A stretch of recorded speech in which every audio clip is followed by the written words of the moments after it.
What's on the menu for today? Welcome back. Welcome in. Week 1 Wow. officially in the books. Wade Zanketta, Connor O'Neill here, as always, for the OUA, for CF Perspective.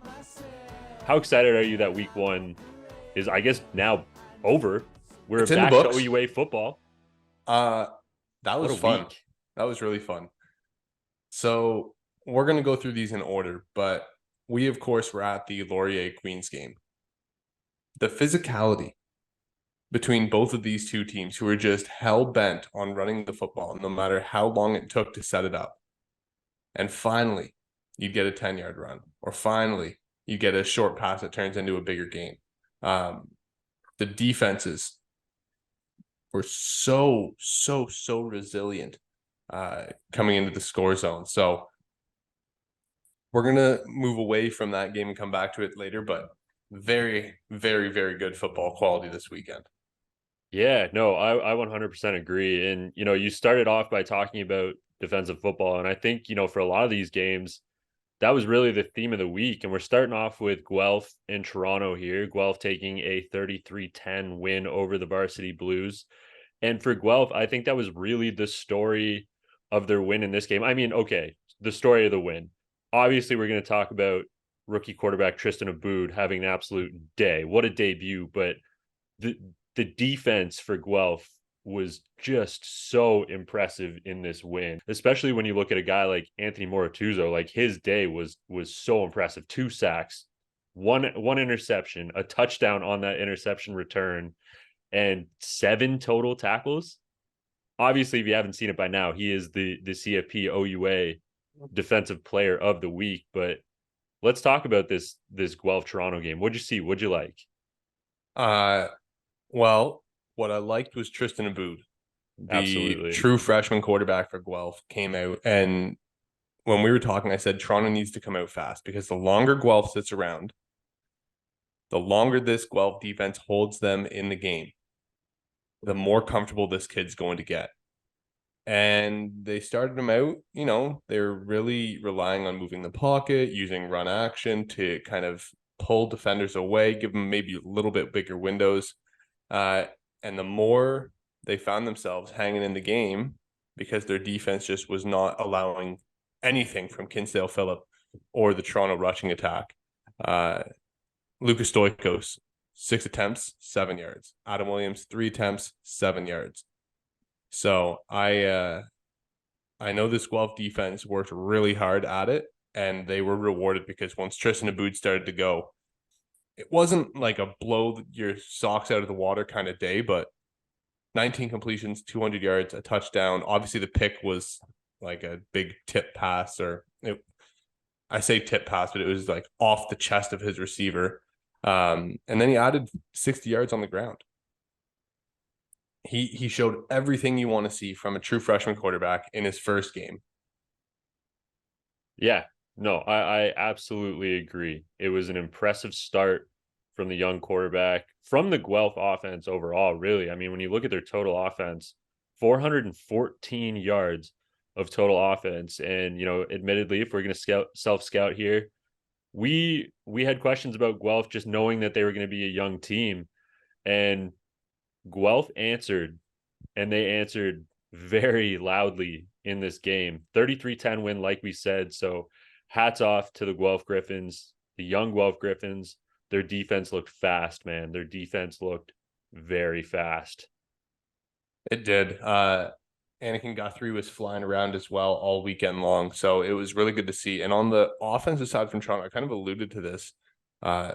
Nothing from Kinsale Phillip, nothing from the run game. Some of the receivers made some big plays. Nigel looked good. Nick Green had a few big catches.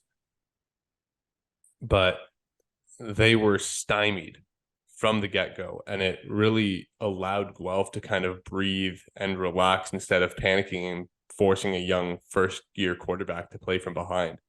I don't know where this Toronto offense goes heading to an Ottawa team or heading home against an Ottawa team in this upcoming week that definitely got their turnovers and definitely had their way with Waterloo. Where does that leave this Toronto offense? I guess we'll find out this weekend. Don't want to give too much away because we are going to preview the game. So we don't want to preview as we're doing the recaps here. So I'm going to force us along here. We're going to move on to the next game on the docket. The Western Mustangs taking on the York Lions.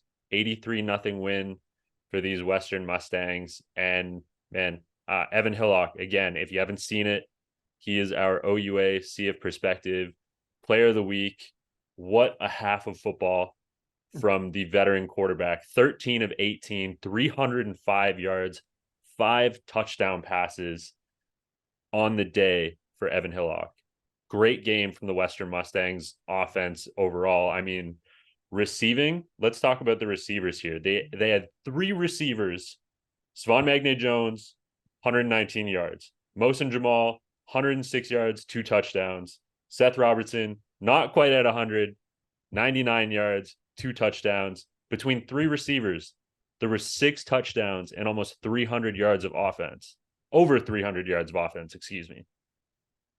It was quite the day for the Mustangs. I will say, though, watching this game back a second time, as we kind of had to miss the second half going to Queen's Laurier, there were some bright spots for York throughout the day, though. Absolutely. They had a couple drives that were sustained. Of course, on defense, JJ Messier. Ready for this? 3 total tackles. 2 of them were sacks. The third one was a TFL anyways, and he had 2 forced fumbles. Yeah.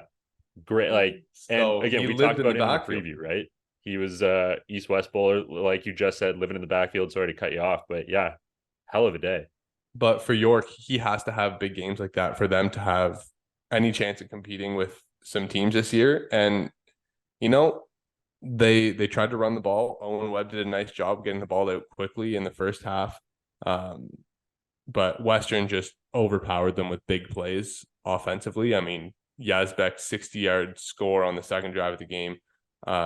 Keon had a big 60-yard tote as well. Of course, Hillock threw the ball downfield. So it was definitely a big day for the Mustangs offense as they are looking to get back to the national semifinal this year. Yeah, certainly was a showing, but I do want to talk about your quarterback, Owen Webb, a little bit here. You know, despite those 2 interceptions, he was 50% on the day, 11 of 22. In the rain. It was heavy rain. Yes. And he threw for 134 yards, 37 long. He had, you know, like watching this game back, I really liked what I saw from Owen Webb. He was making the right reads. He was making the right decisions. And let's be honest here, he was playing a very, very tough, very stout Western defensive secondary. This is an aggressive secondary. They capitalize on opportunities. But Owen Webb didn't look nervous, didn't look scared. He looked calm, and he was making the right reads. He was getting the ball to his playmakers. So, you know, I was very encouraged by what I saw from Owen Webb, the reads he was making, the way the ball was coming out of his hand. Like, there was a lot of positives in the quarterback play for York in this game. And I think, you know, if he can continue to develop, because we talked about it in the preview last year, didn't have very many reps. I think it was only 16 passing attempts for him on the season. If he can continue to develop, continue to show this poise, continue to show this confidence, I have, you know, all the confidence in the world in this kid. I think he can do great things within this York Lions offense. I do too. And opportunity is going to be the biggest key for them. They do have some good receivers like Ole and Daly. And of course, with Melchis Olunga in the backfield, there will be some positives for the York Lions this year. But Saturday was definitely all about the Mustangs, all purple and white and silver. Talking about purple and white, the Laurier Golden Hawks taking on the Queens Gales at Richardson Memorial Stadium. The brand new Lang Pavilion looked beautiful. We were there in person. It was a great game. Wade talked about it off the top. Defensive battle. The Laurier Golden Hawks coming away with an 11-10 win, all off the leg of kicker Dawson Hodge. When you look at this Laurier and Queens game, the one piece that I want to kind of use is Queens trying to open up their offense. only in the last 3 minutes, it seemed, of the game. Yeah, I mean, it was a weird day. Like, it was a beautiful day in the Limestone City. Nonetheless, if you know Kingston, you know the wind, especially at Richardson Stadium coming off the lake. It was super windy all day long. That might have had an effect on it. Maybe they wanted to keep things short. Maybe they wanted to go to the run game. I mean, all things considered, Alex Vreeken did still have a good day. 17 completions, almost 170 yards. He had the one beautiful touchdown pass to Nathan Falcone, but they did lean on the run. They leaned on the short stuff. Aiden O'Neill 6 for 61 on the day as a receiver, but yeah, it seemed like when they needed it, they had that sense of urgency. They were able to push the ball downfield. But in this game, defensive battle, defensive takeover, and I think that, Laurier's defense did a really, really good job of kind of negating everything that we know Queens' offense to be. Yeah, and I want to kind of talk about what the Queens offense had done, because the 2 drives that they let Vreeken throw multiple times and try to stretch the field. I don't want to say multiple times. They let him try to stretch the field. It was the touchdown drive, which was a short drive because of the Kelowna pick. And then it was the following drive where they ended up missing a field goal after a time count and a false start kind of pushed them away. But their scoring drives, they let him work the ball around 12 yards, 12 yards. He'll push it over 12 yards for it. It's like he can throw and they score. And then they get super conservative, run, go. Or it's a short pass, try to run it on second and short, and they don't get it. I know that it's week 1 and offenses take a while to get going. But to me, it felt like the offense as a whole was just not threatening the Laurier secondary. Like, they were running tunnel screens or hooks or running the ball. And then all of a sudden at the end of the game, they needed to put points up. And it's like, uh-oh, here we go. Let's start airing it out. Yeah, here comes Queens. And they go down the field and they make a huge play, multiple big plays down the sidelines. 16 yards, 10 yards, 16 yards, 12-yard run for Vreeken. They just missed another pass to Aiden O'Neill. And then it was, okay, let's set up the field goal and go. But they finally let the offense open it up and start to take intermediate shots. And they were able to have great success in that. So I do want to see that more next week.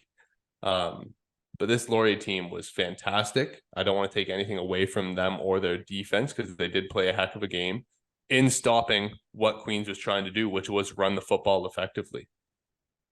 Yeah, absolutely. Absolutely. And we can talk about these defenses all day long, because it was a heck of a defensive ball game. But I do want to spend some time on the Laurier offense here, because, no touchdowns on the day, but they were still highly effective. And they had a great day in their own right. I mean, Taylor Elgersma had dang near 40 passing attempts. He had 38. He completed 29 of them, 284 yards. And they did a great job of, not trying to force the ball downfield, and knowing that they had playmakers like Raiden Thorne, like Ethan Jordan, and they were able to get these guys into space, whether it was, over routes or kind of screen passes or whatever it may be. Raiden Thorne on the day, 10 receptions, 93 yards. Ethan Jordan in this one, 7 receptions, 75 yards. And like I just said, there was a couple kind of shot plays here and there, but these weren't necessarily like 30-yard bombs. When you look at Taylor Elgersma's long on the day, it was a 21-yard pass. So they did a very good job of getting their playmakers into space, and they played really complementary football with their running backs. Quentin Avery-Scott had a heck of a day rushing the football, 15 carries, 69 yards. Elgersma himself, 25 on the ground. And Darian Bassick-Hayden, limited role, but man, when they needed him, he was there to make a play. The bus gets moving, man. The bus gets moving. No, I think with his Laurier offense, Connor, when I spoke to Faulds and Taylor at training camp, Taylor knew his role to be the distributor of the football to extremely talented playmakers. He doesn't have to do everything. He can throw a 5-yard out to a Raiden Thorne or an Ethan Jordan. They turn it up into a larger game. He just has to put the ball in the hands of his guys and give them an opportunity. And he knows that, and that's exactly what he did all game long. A lot of their shot plays, Connor, were right when they needed to make a play or convert a 2nd and long. It was, oh, there's Raiden Thorne on an 8-yard dig, converts the 2nd and 6. Oh, there's Ethan Jordan running a 10-yard out. Oh, okay, first down, keep it moving. It was very timely. And we talked with Coach Falls afterwards, and he even said, like, he always made the play when we needed it. So I'm excited for this Laurier team. This is going to be a very big potential Yates Cup or semifinal matchup down the road. So excited for these teams, excited to get moving on to our next game, which you called it, the Windsor Lancers over the McMaster Marauders. Yeah, talk about a tight football game, man. This one was a tight football game, but once again, Connor, that identity of Windsor, running the football, punching you in the mouth, play after play after play, ends up wearing a team down. Yeah. Oh, man. Yeah, it certainly does. And, the thing that I want to highlight right off the top, you said it, punch them in the mouth, play after play after play. And you're able to do that when you have a backfield like the Windsor Lancers do. Chris John, 13 carries, 71 yards, turn it around. Joey Zorn, 12 carries, 68 yards. They have an interchangeable backfield. They're able to roll fresh legs on seemingly every single play.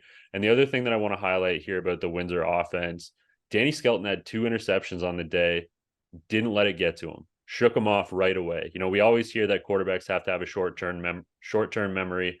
Danny Skelton embodied that in this game. Yeah, he had 2 interceptions, but he also had 198 yards and 2 touchdown passes, and he looked very poised. He ran one. He ran one, but he looked like a veteran passer in this game. And the Windsor Lancers did a very good job of just staying the course, playing their game, trusting in their coaching, trusting in their playmakers, and it resulted in a road win at a very tough place to play, which is Ron Joyce Stadium at McMaster. Now, I will say, before we get into talking about this game further, the blackout uniforms worn by the McMaster Marauders in this game, my word. Anybody who knows me knows I'm a huge uniform fanatic. The all-black uniforms looked incredible. And Mac did play good football in this one, too. Mac played good football at times, I would say. I think Keegan Hall had a very welcome to OUA football as a starter kind of day where he threw the ball a lot. They did not have much 37 attempts. There was 4 attempts for Danny Bissett, 1 for Jacob Mason, 3 for Jawan Smith, and then 2 end arounds for Jacob Patton. He had no help in the run game. He threw the ball 37 attempts, like Connor just said, and they held in the game. I thought he looked very calm in the pocket, despite everyone knowing that he's going to be dropping back to throw. I feel like this game for McMaster, they needed to get something to help out the young quarterback, kind of like what Guelph did. Guelph really had a focus early in their game of getting the run game going, getting it involved so that Abood had some assistance. McMaster, meanwhile, was just like, all right, Keegan, you got a great arm. Let's use it today, buddy. And man, I think, you said, I think we were a Jackson Cooling fumble away from this game being the opposite way. Yeah, it was a back and forth battle the entire game. But what I want to highlight too in this one, we said Keegan Hall had a bit of a tough day. And that's credit for me. That's credit to the Windsor defense. They were aggressive up front in this game. Two sacks, 7 TFLs, and they were just pinning their ears back and trying to get after the young quarterback, trying to rattle the young quarterback, trying to force him to make a mistake. He did throw 1 interception. That's fine. That happens in football. But yeah, Windsor's defense in this one for me is kind of the key to the win in this one. Yes, they had a great run game, but again, what travels? defense and run Ground game games. defense, baby. Exactly. And, Uh, Windsor really utilized that in this game. I will say that Jackson Cooling fumble on the punt return, Connor, had to be the turning point for me. It was 14-9. McMaster seemed to have it starting to click. Then Jackson Cooling fumbles on the punt return, 21-9, and Windsor can kind of just sit back and say, okay, try to catch us. If you give us the ball back, we're going to crush so much time with our run game. You're not going to have many attempts at it. And it really forced Mac to kind of play with this urgency of, holy hell, we have to take shots and score right away. Yeah. And that's a tough place to play, especially for a first-year starter. When you know you are now down, this is a tough place for any football team, but when you're down and you know that you have to start throwing and the other team's defense knows that you have to start throwing, it gets a heck of a lot harder to find success downfield because everybody in the stadium and their dog knows what's coming. Is dog friendly at Ron Joy Stadium? I don't know. But if you're standing on the outside, maybe. There is one stadium where animals are allowed. It is TD Place because the GGs, first horse out of the gate, right? Yes, they are. Have been using it as their home field the last couple of years. And they opened up their season this year very nicely against the Waterloo Warriors. And while we do not know the ultimate status of Ben Miracle after we saw him go down with a non-contact injury after playing 2.25 drives, I will say when we saw Ben, this offense was humming. And after Ben went out, LeCandro really struggled to get the ball moving. Luckily, he had Amaclar Polk rip off a 46-yard run right before he came in the game. And they had a comfortable lead and they could lean on their defense a lot. Yeah, for me, that is the game breaker in this one. It was Amaclar Polk. 22 carries, 142 yards, 1 touchdown. You said it, 46-yard touchdown run early in this game. He was the difference maker. He was the game breaker. And I know Max Mellifont had a great game as well, 55 yards and a touchdown early from Ben Miracle. And it was a great drive. I hope it's nothing, too serious for Ben because he went 4 for 4, 33 yards and a touchdown in his first drive of the game. And it looked like he was really calm. He was really under control. But the Ottawa GGs have an aggressive defense this year. They have a ton of veterans on that side of the ball, and it really, really showed. They were able to rattle the Waterloo offense, 3 sacks, 6 TFLs, 4 interceptions on the day, another 4 pass breakups, and they had 2 blocks in this game as well. This is a veteran, aggressive, stout defense. And the one guy that I really do want to highlight on the defensive side of the ball here for the GGs, Max Charbonneau, 9 tackles, a forced fumble, which he recovered himself, and he had one of those blocks that we were talking about. You're not going with Manny? A sack, he had a TFL, great game and a too. fumble recovery as well, and a pass breakup. And a PBU. Man, there's so many guys on this Ottawa defense that you could highlight. And again, like even a guy like Ken Victome, not a huge stat line, but it's tough. But he eliminates you don't want to players. throw. Exactly. He eliminates the side of the field because you know what he is and you don't want to test him. Well, I think with Waterloo, Connor, the overarching question remains Nolan Caban, 4 interceptions. When we talked to Coach Bertoya before the season started, it was, that's priority number 1 is to get rid of those turnovers, eliminate them somehow, some way. And Caban comes out with a 4 INT game in week 1. Yeah. And again, we talk about it. Those things happen in football. We see quarterbacks have 1, 2, 3 interception games all the time. But, you're right. When we talked to Coach Bertoya at the start of the season, that was one thing that they really did want to focus on. And I think with Caban now moving into the York game in week 2, I think with him, this is all about progression. It's all about showing growth. Okay, let's go back to the film room. Let's watch this Ottawa tape because, we know Ottawa's a tough defense. They're a really good defense. Let's watch the tape. Let's see what happened. And let's, get this game out of our minds and focus on next week. Focus on how we can grow from this game because there were a lot of positive moments from Caban in this game as well. Like he had 216 yards, a touchdown. He was using his legs really well. He had another 31 on the ground, but the 4 interceptions is tough, and that is something that they did want to work on. So I think for Waterloo, for Caban, moving into next week, it's all about development. It's all about watching the tape, learning from what happened in this game, and moving on. Because for a while, I mean, it was 16-10, 19-10. These are winnable games. That's a one score game going into the fourth quarter of this one. And you know, and I think, you know, if there's some plays that they can start to take advantage of, and I know he's a young kid, and it's a young offense with Waterloo as a whole, but you know, a one score game, I think that's attack mode. That's attack mode. And you know, if you can learn from this early game, and you know, like we said about Queens, offenses do take a little bit of time to get rolling early in the season. So I think it's about development, progression, and learning from what happened in this game, and applying it and moving forward. Perfectly said. Perfect way to end it. Week 2, Labor Day weekend. We got a full slate of games, 5 on the docket. We will bring you guys those later in the week. But for now, head over to OUA.tv. If you wanted to sign up for the premium subscription, you can start to get ready as it opens after Labor Day weekend. You'll be able to watch games on demand. It is free to sign up if you want to watch the games live. So go ahead and do so. I know that's what I used for, well, 4 of the 5 games this first week. Make sure to check it out. And as always, Connor and I are available anywhere you get your podcast. Typically 2 episodes a week, at CF Perspective, at Connor R. O'Neill, at Wade Zank. Enjoy week 1. Enjoy your week leading up to Labor Day.